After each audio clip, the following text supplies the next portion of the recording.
Hi, I'm Tony Succar, and we're celebrating Hispanic Heritage Month. This is Histories, Salsa Music in NYC. I actually started in the salsa scene with my parents because my parents had a band. It was called the Mixtura Band here in Miami. And my dad had a bunch of percussion instruments in the house. So obviously I was like curious about the congas and the timbales, and they listened to a lot of salsa music. So growing up in the United States, you listen to a lot of different styles of music and you get exposed to a lot of pop, hip hop, soul, R&B, rock, everything, right? The Latin, the sabor, the salsa. It was just such an important part, I think, of like my upbringing, that it's what calls me every time. And that's why I sort of like dedicate my life to salsa music. Definitely, I feel like New York has the sound, right? It's the sound that I passionately love.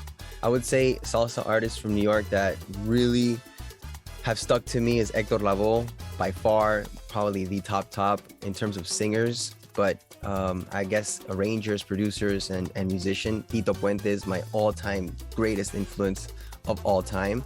He is what I would like to be, right? In today's day and age. And but you know, a lot of like the Tito Nieves, La India, you know, these people that came out of New York with that whole Bronx, you know, and then they also started fusing like English and Spanish together in music. It was just incredible, this movement. And I also want to give a shout out to the musicians that were part of these bands. It's extremely important to highlight salsa music to the younger generation because it's culture that's never gonna die. Like, it's part of our roots, you know, talking about instrumentation, the congas, you know, the history of how these slaves came from Africa and they went to Cuba, you know, and then that music, el son cubano, started coming out, and then, you know, Tito Puente took a trip to Cuba and Me Cachao, you know, and all of this is so much history, and this incredible rhythm that's the son cubano that then transformed into what we call today salsa, right?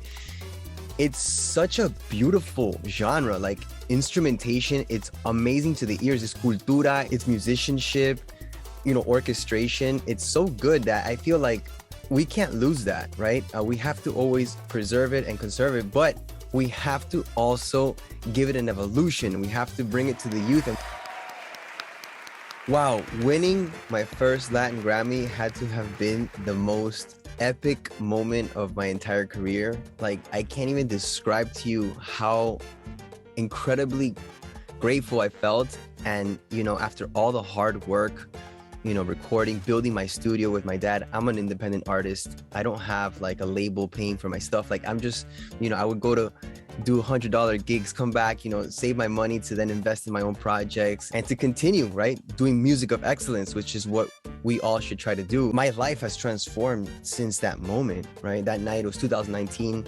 I won 2 Latin Grammys and also Producer of the Year, which to me was like the biggest, you know, after going to school and studying arranging and orchestration and all those years of like reading those books and listening to so much music, transcribing, it was an incredible feeling.